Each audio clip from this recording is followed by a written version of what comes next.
Pria ini bernama William Somerset, seorang detektif senior yang telah bekerja di kepolisian selama bertahun-tahun di sebuah kota yang suram dan penuh dengan kekerasan. Dia cerdas, tenang, dan dapat berpikir secara mendalam. Mendekati saat-saat pensiunnya, Somerset dipartnerkan dengan David Mills, seorang detektif muda temperamen yang baru saja dipindahkan ke kota itu bersama istrinya, Tracy. Tampak kedua detektif ini tidak bisa bekerja sama karena perbedaan sifat keduanya. Keesokan harinya, di hari Senin, detektif Somerset dan Mills tiba di TKP pembunuhan seorang pria gendut yang mati dengan kejam. Pria itu mati di atas meja dengan wajahnya berada dalam piring penuh dengan spaghetti. Berdasarkan hasil uji forensik dan penyelidikan detektif, pria itu dibunuh dengan dipaksa makan terus-menerus, selama lebih dari 12 jam, dan diancam dengan pistol di kepalanya. Somerset curiga bahwa pembunuhan ini memiliki maksud tertentu, tapi kepala kepolisian tidak percaya dan mengira bahwa pembunuhan ini adalah pembunuhan biasa. Karena kasus yang tidak biasa ini, Somerset minta agar masa pensiunnya ditunda dan ditugaskan kembali hingga kasus ini selesai. Mills marah dan tidak setuju, menganggap Somerset tidak menyukainya.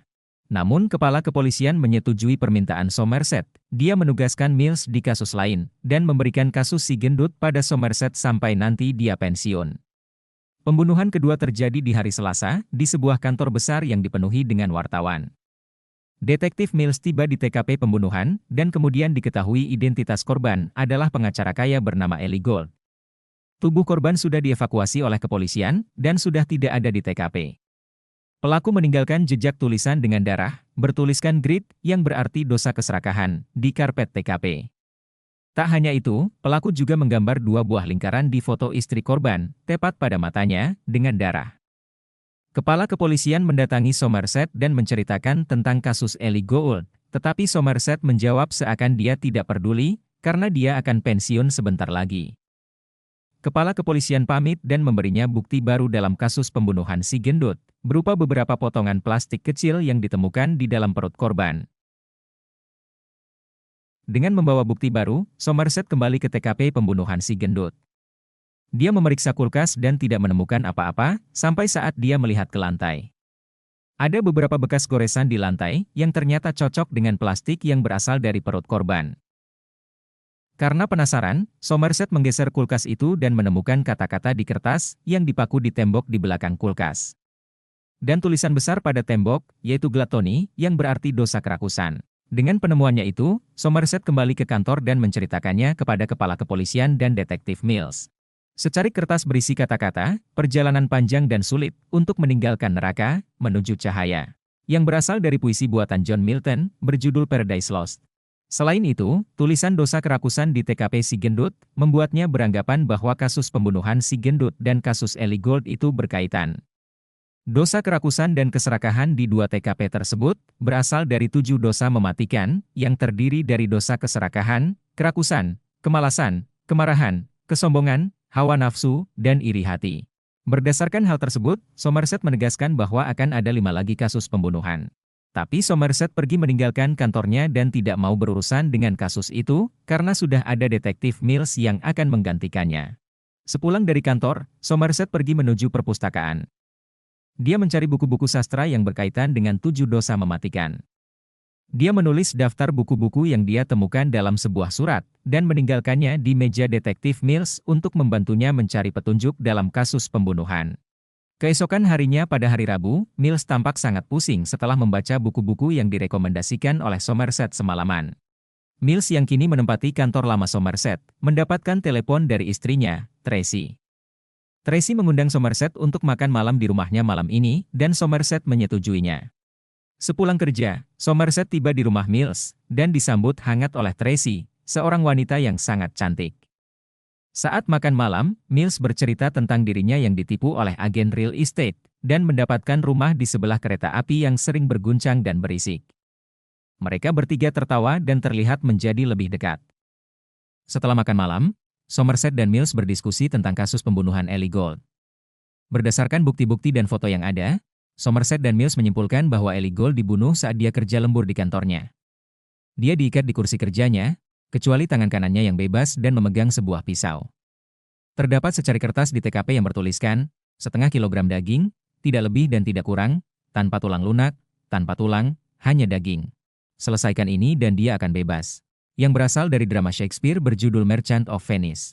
Ellie Gold yang ditodong dengan pistol di kepalanya, dipaksa memotong daging perutnya sendiri hingga mati kehabisan darah. Daging potongan perut Ellie Gold ditemukan di atas timbangan, terlihat pada foto TKP yang dipegang oleh Somerset. Detektif Mills yang pusing karena pelaku tidak meninggalkan jejak apapun, memberikan foto istri Ellie Gold yang ditemukan di TKP pada Somerset. Pada foto itu, mata Nyonya Gold ditandai dengan darah oleh pelaku. Somerset menyimpulkan, pelaku meninggalkan foto ini untuk menunjukkan bahwa Nyonya Gold mengetahui sesuatu yang krusial tentang pembunuhan ini. Sesuatu yang seharusnya dilihat oleh Nyonya Gold, tapi tidak mendapatkan kesempatan untuk melihatnya, karena dia langsung dilarikan ke rumah perlindungan setelah kejadian pembunuhan suaminya dan tidak sempat pergi ke TKP. Berdasarkan kesimpulan tersebut, mereka bergegas pergi ke rumah perlindungan Nyonya Gold dan meninggalkan Tracy yang tertidur di kamarnya. Sesampainya di tempat rumah perlindungan, Mills menunjukkan foto-foto TKP pembunuhan Ellie Gold pada Nyonya Gold. Mills meminta tolong pada Nyonya Gold untuk melihat apakah ada kejanggalan pada TKP di foto tersebut. Nyonya Gold yang menangis dan marah melihat foto itu, melihat bahwa ada sesuatu yang janggal. Dia mengatakan kalau lukisan yang ada di kantor suaminya dipasang terbalik. Mendengar hal itu, Somerset dan Mills langsung pergi ke TKP pembunuhan Ellie Gold. Sesampainya di TKP, mereka berdua langsung memeriksa lukisan yang dimaksud, hingga merobek bagian belakang lukisannya, tetapi tidak menemukan petunjuk apapun. Somerset yang dilanda rasa penasaran, memeriksa tembok tempat lukisan itu dipasang. Dia menaburkan serbuk hitam dengan kuas pada tembok tersebut, dan menemukan sidik jari. Dengan bantuan tim forensik, mereka berhasil menampilkan banyak sidik jari, yang membentuk kata-kata, "Tolong aku." Menurut tim forensik, melihat dari pola sidik jari yang ditemukan, itu bukanlah milik Ellie Gold. Sambil menunggu hasil pemeriksaan sidik jari tersebut, Somerset dan Mills tertidur di kursi panjang di kantor forensik. Keesokan harinya di hari Kamis, Somerset dan Mills dibangunkan oleh kepala polisi, yang memberitahu bahwa hasil sidik jari sudah ditemukan. Sidik jari itu adalah milik Victor, yang punya nama asli Theodore Allen. Dia adalah seorang pengidap penyakit mental serius. Victor punya riwayat pemakaian obat-obatan terlarang, penyerangan, perampokan bersenjata, dan pernah dipenjara karena percobaan pemerkosaan pada anak di bawah umur, tetapi pengacaranya membebaskannya dalam waktu yang singkat. Kepala polisi mengungkapkan bahwa pengacara Victor adalah almarhum Ellie Gold. Kepala polisi memerintahkan kepada anak buahnya untuk menggerebek rumah Victor. Dari bukti-bukti yang ada, Somerset dan Mills sedikit ragu dan berpikiran kalau Victor bukanlah pelaku yang sesungguhnya. Somerset menambahkan, pelaku yang mereka cari sepertinya memiliki sebuah tujuan dan berbanding terbalik dengan riwayat yang dimiliki oleh Victor. Di perjalanan, Somerset mengatakan bahwa dirinya tidak pernah tertembak. Bahkan dia tidak pernah menembakkan pistol selama 34 tahun dia bekerja di kepolisian. Kemudian Mills bercerita bahwa dia pernah menembakkan pistolnya sekali, saat dia masih kroco di unit cadangan. Saat timnya menggerebek seorang pecandu, tersangka kabur dari pintu dan menembak rekan Mills. Rekannya itu, yang namanya susah diingat oleh Mills, meninggal di ambulans. Di tengah-tengah cerita Mills, mereka tiba dan berhenti di rumah Victor. Satuan polisi langsung mendobrak pintu rumah Victor dan mengepungnya dari segala arah. Mereka menemukan Victor yang sedang tidur di kamarnya dan tertutup selimut. Saat polisi membuka selimut itu, yang mereka temukan bukanlah Victor yang sedang tertidur, melainkan sebuah mayat. Mayat Victor terlihat sangat mengenaskan. Badan, tangan dan kakinya diikat di tempat tidur, tubuhnya dikelilingi luka-luka yang sudah parah dan ada banyak selang yang menempel di tangannya. Pergelangan tangan kirinya telah dipotong. Kondisi mayatnya sudah seperti zombie di film-film. Terlihat di dinding tepat di belakang mayat Victor, tertuliskan, "Slot", yang artinya dosa kemalasan.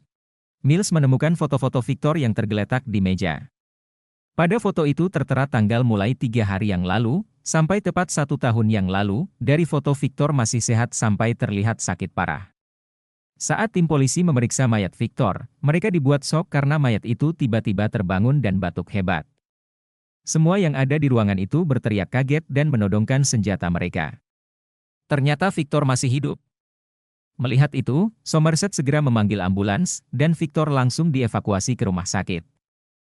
Masih di TKP, Somerset berusaha menenangkan Mills yang sedang emosi melihat apa yang dilakukan si pembunuh. Di tengah-tengah pembicaraan, tiba-tiba saja ada wartawan yang memotret mereka tanpa izin. Dengan emosi tingkat tinggi, Mills langsung mengusir dan mendorong wartawan itu, sampai kameranya jatuh dan rusak. Wartawan itu pun pergi dengan marah-marah. Melihat ekspresi Somerset yang sedikit kecewa, Mills meminta maaf karena tidak bisa mengontrol emosinya. Somerset dan Mills pergi ke rumah sakit tempat Victor dirawat. Dari analisa dokter, tubuh Victor tidak pernah pindah dari tempat tidur selama kurang lebih 1 tahun. Selain kondisi tubuh yang buruk dan otaknya yang sudah tidak bekerja, Victor tidak bisa diajak berkomunikasi karena dia sudah memakan lidahnya sendiri sejak lama. Victor sudah tidak memiliki kemungkinan selamat, bahkan dia akan mati jika terkena cahaya senter di matanya. Malam harinya sepulang kerja, Somerset ditelepon oleh Tracy. Tracy mengajaknya untuk bertemu esok hari, berdua saja. Tracy ingin curhat kepadanya, dan bilang dia tidak punya teman lain selain Somerset. Keesokan harinya di hari Jumat, Tracy dan Somerset bertemu di sebuah kafe. Tracy yang tampak galau, mengungkapkan bahwa dia hamil anak Mills, tapi dia benci dengan kota ini. Somerset bercerita tentang masa lalunya, dia pernah punya pasangan yang hamil anaknya, tapi melihat kondisi kota yang sangat buruk, Somerset tidak ingin anaknya lahir di sana dan memutuskan untuk menggugurkan kandungan itu. Mendengar itu, Tracy tetap kekeh ingin punya anak. Itu adalah hakmu untuk melanjutkan atau menggugurkannya, jawab Somerset. Tracy terlihat lebih ceria setelah berbicara dengan Somerset, dan akhirnya mereka berpisah. Kembali ke kantor kepolisian, Somerset dan Mills mendiskusikan kasus Victor. Dari kesaksian pemilik apartemen yang disewa Victor, setiap awal bulan, ada amplop berisi uang tunai di kotak pos milik Victor.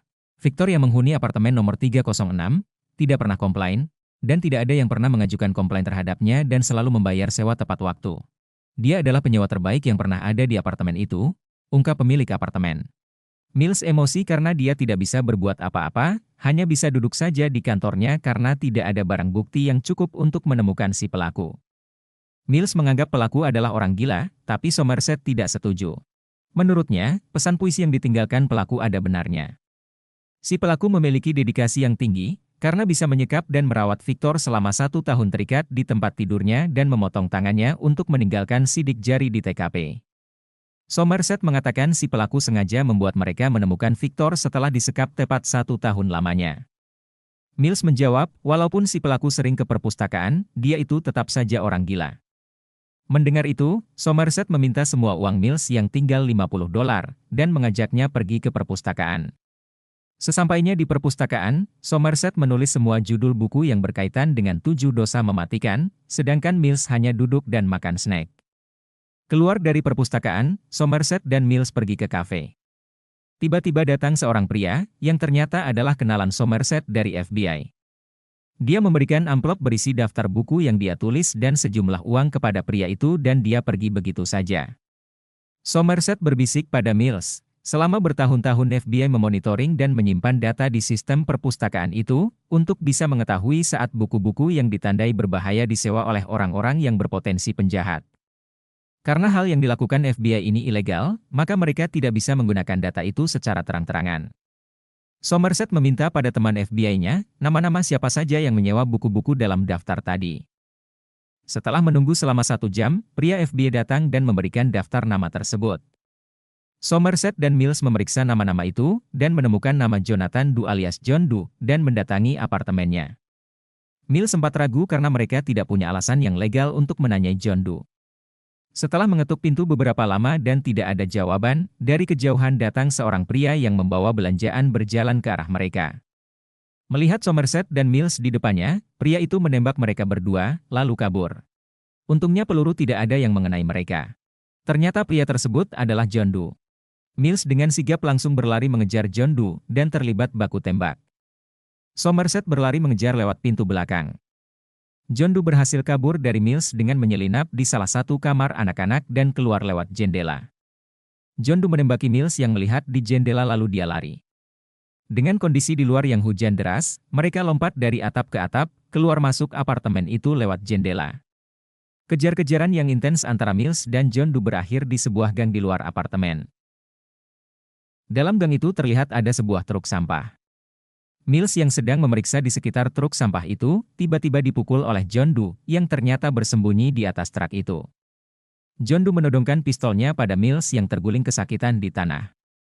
Terdengar suara Somerset yang berteriak memanggil Mills, memasuki gang. Mendengar suara itu, John Doe meninggalkan Mills yang kesakitan, tanpa menembakkan pistolnya. Somerset mendatangi Mills yang kesakitan dan menolongnya. Mills yang emosi kembali ke apartemen John Doe dan berusaha untuk mendobrak pintunya. Somerset melarangnya karena mereka menemukan John Doe dengan cara yang ilegal dan tidak bisa serta-merta masuk ke apartemen tersebut tanpa surat izin kepolisian. Mills mengabaikan peringatan Somerset dan tetap mendobraknya. Dia memanggil Somerset dan mendapatkan ide. Setelah kejadian itu, terlihat seorang wanita yang ditanyai oleh petugas kepolisian tentang kejadian di sekitar apartemen John Doe. Wanita ini bersaksi bahwa dia melihat John Doe di beberapa tempat pembunuhan dan langsung melaporkannya ke detektif Somerset. Ternyata wanita itu dibayar oleh Mills untuk memberi kesaksian dan laporan palsu kepada polisi dengan sisa-sisa uang yang mereka miliki, agar mereka punya alasan untuk memasuki apartemen John Doe. Memasuki apartemen John Doe, Somerset dan Mills memeriksa tempat tersebut. Di dalam apartemen itu, terlihat banyak tanda salib di tembok, peralatan-peralatan tukang, kitab Injil dan banyak aspirin di laci. Somerset menemukan banyak barang bukti, berupa kaleng-kaleng saus spaghetti, potongan tangan Victor yang dimasukkan dalam botol, nota pembelian dan foto seorang wanita. Somerset memasuki sebuah ruangan yang berisi ratusan buku catatan milik John Doe. Di ruangan lain, Mills memasuki kamar mandi dan menemukan foto-foto dari korban. Saat melihat bak mandi, Mills berteriak memanggil Somerset. Dengan emosi, Mills memberitahu kepada Somerset bahwa wartawan yang memotret mereka sebelumnya adalah John Doe. Terlihat foto mereka berdua ada di dalam bak mandi. Polisi menggambar sketsa foto John Doe berdasarkan kesaksian Mills. Mereka menemukan barang bukti nota dan uang cash, tapi tidak menemukan sidik jari sama sekali. Somerset membaca buku catatan John Doe yang jumlahnya ada 2.000 buku dan meminta Mills dan polisi untuk membantunya. Di tengah-tengah pembicaraan, tiba-tiba telepon di TKP berbunyi. Mills berlari dan mencari telepon tersebut, yang ternyata ada di tumpukan baju dalam lemari pakaian. Telepon tersebut berasal dari John Doe. Somerset mulai merekam percakapan mereka. John Doe terkesan pada Somerset dan Mills karena sudah bisa menemukannya. Dia mengatakan bahwa ada sedikit penyesuaian pada jadwalnya dan menutup teleponnya karena tidak ingin merusak kejutan yang sudah dia buat. Setelah kejadian itu, Somerset dan Mills memeriksa foto-foto korban di TKP dan menemukan foto seorang wanita rambut pirang yang terlihat seperti PSK. Keesokan harinya di hari Sabtu, Somerset dan Mills mendatangi toko yang ada di nota pembelian John Doe. Ternyata itu adalah toko kulit untuk peralatan ski di Papap. Pemilik toko menyatakan John Doe benar datang ke sana dan memesan sebuah alat yang ditunjukkan oleh pemilik toko dalam sebuah foto. Tiba-tiba pager milik Somerset berbunyi, menyatakan bahwa polisi sudah menemukan wanita rambut pirang dalam foto dan mereka pergi dari toko itu sambil membawa kabur foto yang ditunjukkan pemilik toko. Mereka berdua tiba di TKP yang ternyata adalah tempat ski di Papap. Mereka diantar polisi ke sebuah kamar, yang pintunya tertulis las yang berarti dosa hawa nafsu. Dalam kamar itu, terlihat mayat PSK rambut pirang dalam keadaan telanjang, dan seorang pria yang trauma dan berteriak. Pindah ke kantor polisi, Mills menginterogasi pemilik TKP dan Somerset menginterogasi pria yang ada di kamar bersama korban. Pemilik TKP mengatakan bahwa banyak orang membawa tas, koper atau banyak barang ke dalam kamar ski di Papap, jadi dia tidak pernah memeriksa barang bawaan itu. Kembali ke Somerset yang sedang memperlihatkan sebuah foto dari pesanan John Doe pada korban pria. Sebuah sabuk kulit aksesoris ski di Papap yang menggantung di badan sampai dengan area Johnny. Di bagian bawah sabuk, ada pisau yang terikat tegak, menutupi bagian Johnny. Dengan memakai sabuk itu, si pria ditodong pistol oleh John Doe di mulutnya, dan dipaksa melakukan ski di Papap pada si PSK rambut pirang yang diikat di atas kasur, hingga si PSK itu tewas tertusuk-tusuk oleh pisau yang terpasang pada Johnny si pria. Sepulang dari kepolisian, Somerset dan Mills pergi ke bar. Mereka yang terlihat stres, berargumen tentang kejamnya perlakuan John Doe pada korban dan tentang buruknya lingkungan yang mereka tempati. Sesampainya di rumah, Mills pergi ke kamar, memeluk Tracy yang sedang tidur dan mengatakan kalau dia sangat-sangat mencintainya. Tracy lalu menjawab kalau dia sudah tahu itu. Somerset yang tidak bisa tidur, bermain panah lempar untuk menenangkan pikiran. Keesokan harinya di hari Minggu, John Doe menelepon kepolisian dan mengatakan bahwa dia telah membunuh lagi. Kali ini korbannya adalah seorang wanita cantik, yang mayatnya ditemukan tergeletak di kasurnya dengan wajah tertutup perban penuh darah. Terlihat tulisan besar di tembok, Pride yang berarti dosa kesombongan. Botol obat tidur dilem di tangan kiri korban, dan telepon dilem di tangan kanan. Berdasarkan analisa Somerset, korban disayat mukanya, dipotong hidungnya kemudian diperban oleh John Doe. Dia diberi dua pilihan, meminta bantuan lewat telepon, atau bunuh diri menggunakan obat tidur.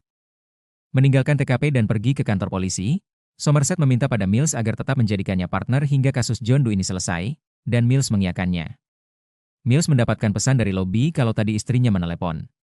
Bersamaan dengan Somerset dan Mills memasuki kantor polisi, ada seorang pria yang mengikuti mereka dari belakang, dan meneriakkan nama mereka. Somerset dan Mills pun tercengang, karena pria itu adalah John Doe. Dia menyerahkan dirinya pada Somerset dan Mills dengan baju dan tangan dipenuhi dengan darah, yang sepertinya hasil dari pembunuhan lagi. John Doe yang langsung ditangkap dan diborgol, meminta untuk berbicara dengan pengacaranya. Setelah diperiksa, ternyata John Doe memotong kulit pada jari-jarinya, karena itu tidak ditemukan sidik jari di TKP ataupun apartemennya. Polisi tidak bisa menemukan data-data yang bisa mengaitkan kasus ini pada John Doe. Fakta-fakta yang bisa disimpulkan oleh polisi, John Doe adalah orang yang sangat kaya, berpendidikan tinggi, dan benar-benar gila. Dia memilih menghapus identitasnya sendiri. John Doe terlihat sedang berbicara dengan pengacaranya. Polisi tidak bisa menginterogasinya karena dia akan melanjutkan ke persidangan. Lewat pengacaranya, John Doe mengatakan bahwa ada 2 lagi korban disimpan di tempat tersembunyi. Dia akan mengantar hanya Somerset dan Mills ke tempat itu jam 6 sore hari ini juga. Jika polisi tidak menyetujui permintaan John Doe, maka 2 mayat korban tidak akan bisa ditemukan dan dia akan mengaku gila pada pengadilan dan dibebaskan. Tapi jika mereka setuju, maka dia akan mengaku bersalah dan mengakui segala pembunuhannya saat itu juga. Setelah perdebatan panjang, akhirnya Somerset dan Mills bersedia. Dengan mik penyadap tertempel di dada dan pistol di dalam rompi, Somerset dan Mills siap membawa John Doe ke lokasi penyimpanan 2 korban terakhir untuk mengakhiri kasus berkepanjangan ini. Karena hanya Somerset dan Mills saja yang boleh datang ke TKP terakhir, mereka hanya diikuti oleh helikopter polisi dari jarak yang cukup jauh. Di perjalanan menuju TKP, Mills bertanya pada John Doe mengapa dia melakukan semua ini. Masyarakat akan lupa tentangnya setelah 2 bulan, karena dia tidak spesial. John Doe menjawab bahwa pembunuhan 7 dosa mematikan ini akan diingat sepanjang masa. Dia tidak sabar menunggu Mills melihat sampai tahap akhir. Mills terus-terusan memancing agar John Doe emosi saat berbicara dengannya. Tapi John Doe tetap tenang. Sampai akhirnya Mills mengatakan kalau yang dilakukan John Doe cuma membunuh orang-orang tak bersalah. John Doe marah dan mengatakan bahwa korban-korban yang dibunuhnya adalah orang-orang pendosa yang menjijikkan dan tidak pantas hidup di dunia ini. Inti dari segala perbuatannya ini, dia adalah orang yang terpilih untuk melakukan pembunuhan 7 dosa mematikan ini agar bisa menjadi contoh pada dunia, untuk tidak mentolerir perlakuan dosa besar yang terjadi setiap harinya. Yang dilakukannya akan menjadi misteri, dipelajari, dan diikuti selamanya oleh dunia. John Doe menambahkan, Mills seharusnya berterima kasih padanya, karena sebentar lagi dia akan diingat oleh dunia, dan alasan dia bisa ada di sini karena John Doe tidak membunuhnya di gang itu. Mills akhirnya terpancing dan marah mendengar itu. Tidak lama setelahnya mereka tiba di TKP, sebuah tempat yang gersang dan tidak ada apa-apa selain tiang listrik. Terlihat dari kejauhan ada seekor anjing yang sudah mati. John Doe bertanya jam berapa sekarang, Somerset menjawab jam 7:01. John Doe mengatakan bahwa waktunya sudah dekat. Mills menodongkan pistolnya pada John Doe dan mereka bertiga berjalan menjauhi mobil. Dari jauh tampak ada mobil van mendekat. Melihat itu Somerset meninggalkan Mills dan John Doe untuk mencegat mobil van tersebut. Dengan menembakkan pistolnya ke langit, Somerset berhasil menghentikan mobil van itu, dan supirnya pun keluar dan mengangkat tangannya. Dia mengakui hanya seorang kurir yang mengantarkan paket atas nama detektif David Mills. Dia dibayar $500 hanya untuk mengantar sebuah kotak paket di lokasi pukul 7 tepat.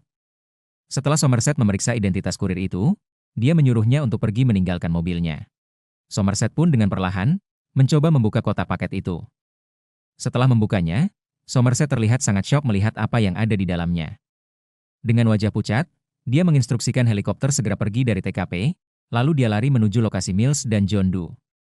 Dia berteriak kepada Mills agar menjatuhkan pistolnya, tapi Mills kebingungan. Sebelum Somerset sampai ke tempat mereka, John Doe bercerita kepada Mills bahwa dia mengunjungi istrinya, Tracy, pagi ini. Dia membeli informasi alamatnya kepada orang kepolisian.